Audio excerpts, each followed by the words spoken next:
Machu Picchu, unquestionably one of the most recognizable ancient ruins on Earth. It is a place that is found high on countless astute explorers' bucket lists, and for good reason. Placed far away from modern civilization, requiring a 10-hour trek along the Inca Trail to reach. However, when one arrives at the site, they are rewarded with an astonishing array of ancient feats of engineering. There are many anomalous characteristics of this pre-Incan site, which, although ignored by academia, we intend to explore here on our channel. One of these peculiar and as yet unexplained features is the Temple of Three Windows. Located west of the main square, this sacred temple, formed with the use of gigantic megalithic blocks, is adorned with three still existing trapezoidal-shaped windows, aligned with the path of the sun, allowing its rays to pass through them at differing times of the day, brightly illuminating the sacred plaza beyond. It is one of the many inexplicable features of Machu Picchu, and indeed pre-Incan Peru, which laughs in the face of currently attested academic theory and its attempts to explain how such sites were initially built. Most funded archaeologists claim Machu Picchu was constructed as an estate for an Incan emperor known as Pachacuti between 1438 to 1472. However, we disagree with this claim due to the exquisite nature of the site's construction, the clearly advanced levels of architecture, specifically but not exclusively pertaining to its complex irrigation, sanitation, and drainage systems, and indeed the precision displayed with the use of such enormous multi-ton stones. These ancient megaliths were not only somehow carried to the tops of these mountaintop fortresses, but as the Temple of the Three Windows clearly displays, masterfully cut to form the windows, accomplishing such a refined finish to their surfaces that to claim they were chiseled out using primitive tools we find not to be a viable or indeed logical conjecture. It is clear to us that whoever created this remarkable temple had at their disposal not only advanced highly capable transport systems, but stone-cutting tools far out of the reach of the academically claimed constructors. Furthermore, present upon the stones of the Temple of Three Windows, also visible throughout ancient Peru, are enigmatic marks left by a tool that we, the public, are yet to be informed of. Intriguingly, these marks are not only visible upon the stones within Peru, but are also in abundance at the ancient quarry within Aswan. We have in the past covered the pink granite columns found within the ancient temples of Baalbek, transported from the same quarry to Baalbek, a distance of over 1,000 miles. These columns, we hypothesize, link the temple to the ancient pyramids, and these enigmatic stone-cut marks, present at Machu Picchu, we assert, connect all three. We believe that as more detailed alternative research is undertaken upon these sites, the connections between them, or more specifically, the true creators of said sites, will become apparent as the same. Both religious and evolution theories, in their current forms, stifle this truth by their very nature.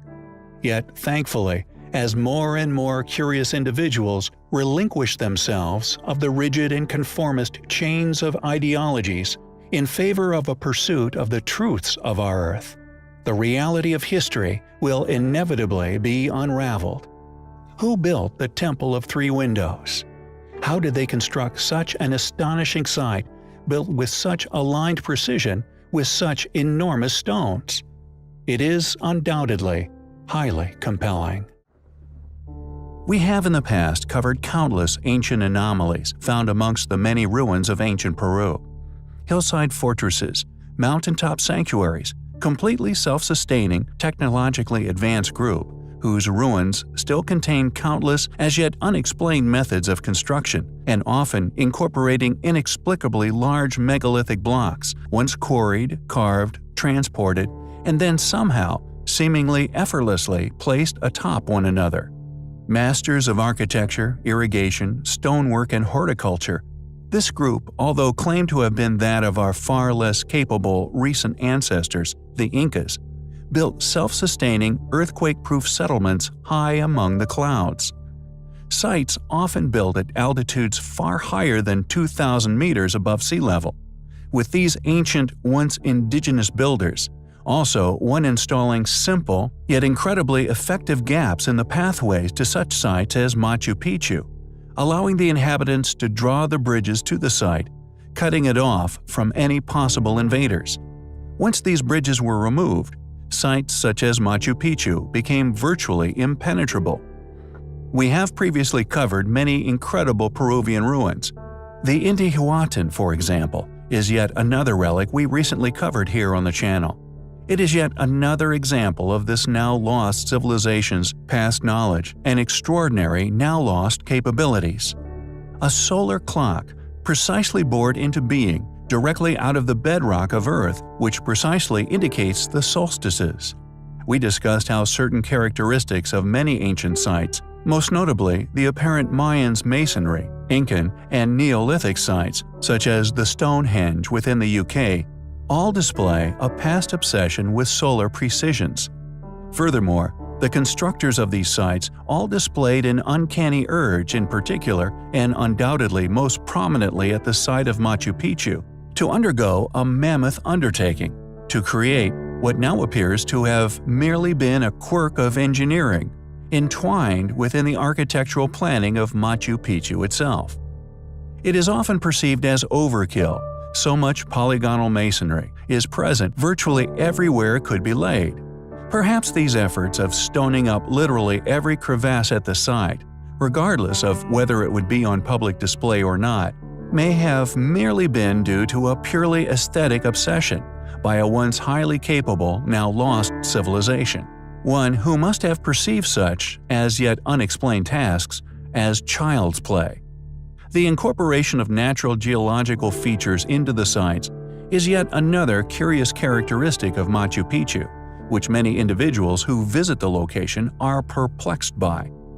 It would appear that the ancient civilization responsible for this incredible site's existence, like a number of the other sites we have covered previously, incorporated the living rock of the mountains into the construction plans of their past sanctuaries. Rather than have simply carved them flat, many ruins display a collaboration of such natural stones into the buildings themselves. The Temple of the Condor is one of these incredible examples. A natural rock formation, which was formed millions of years ago, was spared destruction and was incorporated into the building of the site, subsequently becoming a place of worship. Many believe the temple was a pilgrimage of religious worship. The masons who manipulated the Temple of the Condor into the site skillfully shaped the rocks below the main menhir into the shape of outspread wings of a bird, largely believed to be that of a depiction of a condor in flight. According to a number of studies of the ruin, upon the floor of the temple is the carving of the condor's head and neck feathers, flowing up into the body, which is the natural formation we still see today. This completes the posited figure of the three-dimensional bird. The Temple of the Condor is undoubtedly one of the most spectacular examples of what these so-called pre-Incas were once capable of. Like so many other ancient sites found all over the world, share so many characteristics with ancient Peru. The question is, why did the builders of all these sites go to such great efforts not to displace or even incorporate seemingly common rocks into the build of the sanctuaries? Who were the builders of Machu Picchu? Were they a world-faring civilization? We find the evidence to suggest such highly compelling.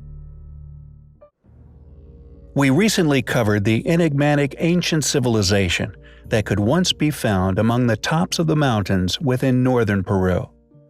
Known as the Chachapoyas, or Cloud People, they were a race of possible ancient giants that are said to have been responsible for some of the most precariously positioned and most amazingly constructed ancient builds to be found anywhere on Earth, let alone Peru. And the most astonishing of these has to be the ancient site known as Kulap.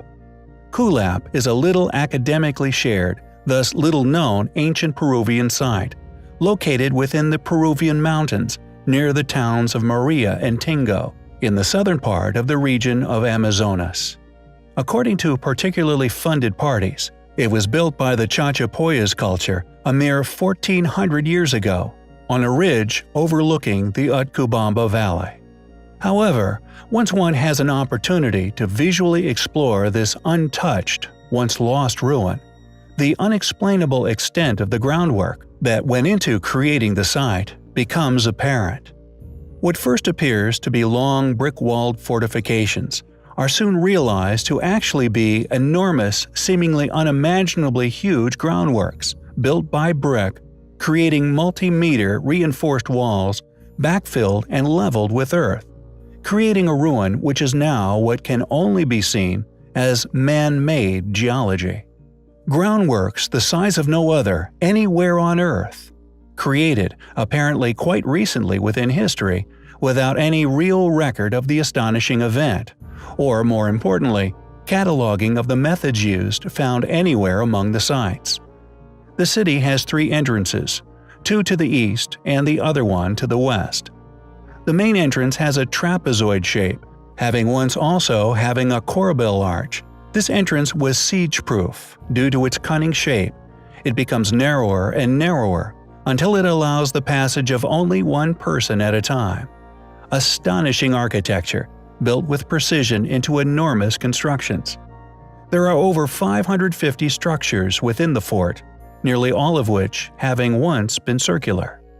On the southwestern part of the settlement, there is a 5.5 meters high structure known as El Tintero, or Templo Mayor, Spanish for main temple. Ceremonial archaeological remains have been found at this location, and it is hypothesized that the building may have been used as a solar observatory. Kulap was accidentally rediscovered in 1843 by Juan Crisostomo Nieto, a judge from the city of Chachapoyas. In 1870, Antonio Raimondi made the first known survey of the site. Ever since, details regarding the site have slowly been revealed. Astonishing ruins. A place like many others around the globe, which also display seemingly impossible feats of engineering, accompanied by complete lack of any recording or explanation for said tasks, undoubtedly predates its academic dating. The question is, who could have built such astonishing architecture atop the largest groundworks anywhere on Earth? How did they complete such a mammoth task at such a high altitude? Perhaps one day we will find out. Although many academic bodies and the individuals funded by said institutions are only allowed to attribute ancient ruins to known heavily researched past civilizations, there exist many features within these sites, found all over the world, which tell a very different story. Not only are they indicative of an ancient civilization far more capable than our well-studied more recent ancestors, but many of them share features within their builds, with many other sites who are separately claimed by the as-mentioned institutions as the work of completely different past civilizations, who we feel are far more likely, based on said evidence, to have been mere re-inhabitants of these sites, which allowed these civilizations to flourish, adopting said features into their own cultures, and often claiming said works as their own to outside groups. Not only do the similarities show an undeniable connection with sites currently argued as completely isolated ancient works of architecture, but many of the most astonishing features of said sites are not only ignored, but often overlooked by the world as a result, which we also feel is strong evidence of not only a deliberate attempt to ignore the facts in favor of fallacy, but clear proof of a conspiracy which is largely funded in an effort to keep these particular proverbial smoking guns hidden and under wraps, often avoiding further study as a result.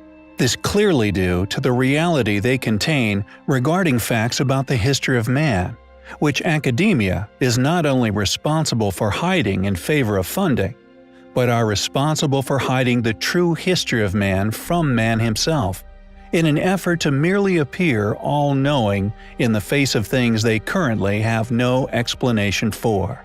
And the so-called Inca Road is indeed one of these said ancient anomalies, which is of an astonishing size. It is so big, in fact, it even dwarfs the Great Wall of China. An ancient relic so big it can be seen from space. One might ask, how can I not have been informed of such an ancient relic? But once one realizes the current academically baffling accomplishment this so-called Inca masterpiece must have once been, the conspiracy to keep such a site largely unknown will become clear. It is a road system that not only links nearly every unexplained ancient ruin currently known to exist within Peru, connecting Pumapunka, Sacsayhuaman, Machu Picchu, Ollantaytambo, along with many others. It in fact covers an incredible 25,000 miles, topping the Chinese Wall by nearly 7,000 miles, going all the way through Peru, Chile, and spreading out far beyond, with bridges, tunnels seemingly carved straight through cliff faces, and even following sheer drops, once cut horizontally into near vertical rock faces, with plunging sides dropping at times thousands of meters to valleys below. We strongly believe that although the road has clearly been utilized by an unimaginably large number of travelers, and has been severely eroded away nearly everywhere, the method of construction now hidden by erosion, that this surface, just like that of the roads of Pompeii, were actually formed using a now-lost stone technique, now largely known as that of polygonal masonry.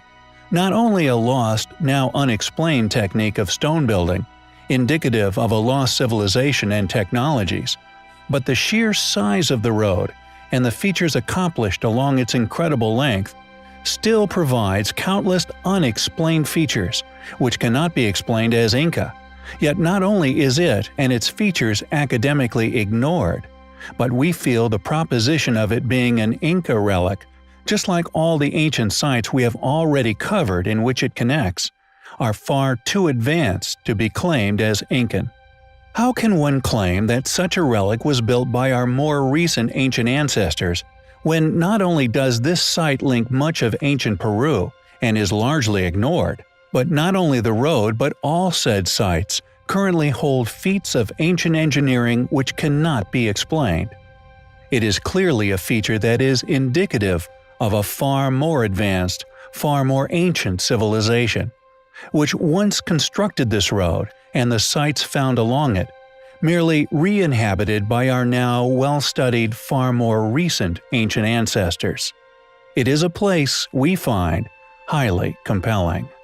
There are many ancient ruins that were not only beyond the capabilities of the claimed creators, but we postulate were simply re-inhabited, allowing the far more primitive and we feel far more recent inhabitants to flourish, developing these sanctuaries, often heavily fortified temples, to a point where they were able to leave their own mark upon these locations. An archaeological legacy left after the original creators of said sites were seemingly wiped out, with their own archaeological legacies simply washed away by the seas of our planet. These remnants have allowed academia to simply disregard the feat of engineering such incredibly large sites would have required, pinning such efforts to a more suitable candidate. After researching many such sites, backed up by the megalithic accomplishments that they still possess, one will begin to notice a pattern, an illogical and contradictory history for these groups, often invaded by a similarly capable and heavily studied group. The question is, why were a group who were apparently capable of building such a site so easily dominated by another which existed at the same era of history? One would have imagined that if they were indeed the builders of said sites, that they would have also been able to have created substantial defense systems.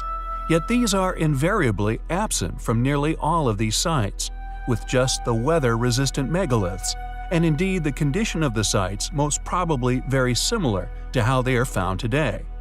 And Chan Chan is no exception. Believed to have been constructed around 850 AD, based on archaeological finds, subsequently claimed as having been constructed by the Chimu. Although this explanation for the enormous site is conveniently absent any explanation as to how this society achieved such incredible feats of ancient engineering. It became the Timur Empire's capital city, with an estimated population of 40 to 60,000 people when invaded by the Inca. After the Inca captured the Chimu around 1470 AD, Chan Chan was abandoned and by 1535 AD again became a ruin of history. Surviving into modern day and beyond, while no longer a teeming capital city, Chan Chan was still well known for its great riches and was consequently looted by the Spanish treasure hunters. With an indication of the creator's wealth seen in a 16th century list of items looted from a burial tomb, a treasure equivalent to 80,000 pesos of gold was recovered, nearly $5 million in gold. Incredibly intricate stone-cut engravings rest alongside massive fortified walls, and there is most likely many other tombs in the site, which not only predate this later re-inhabitation, but are probably also filled to the rafters with gold, an expression of these original creators' power, and again contradictory to the Chimu's claim to such a site. Furthermore, Chan Chan is in a particularly arid section of the coastal desert of northern Peru, and due to the lack of rain in this area, the major source of non-salted water was in the form of rivers carrying surface runoff from the Andes. This runoff allowed for the control of land and water through irrigation systems. The city of Chan Chan spanned 20 square kilometers and had a dense urban center of 6 square kilometers. This contained extravagant ciudadelas being the large architectural masterpieces which house plazas, storerooms, and burial platforms for the royals. Who were the original builders of Chan Chan? Were they, like we postulate, wiped out during a disaster? We find the evidence to suggest such highly compelling.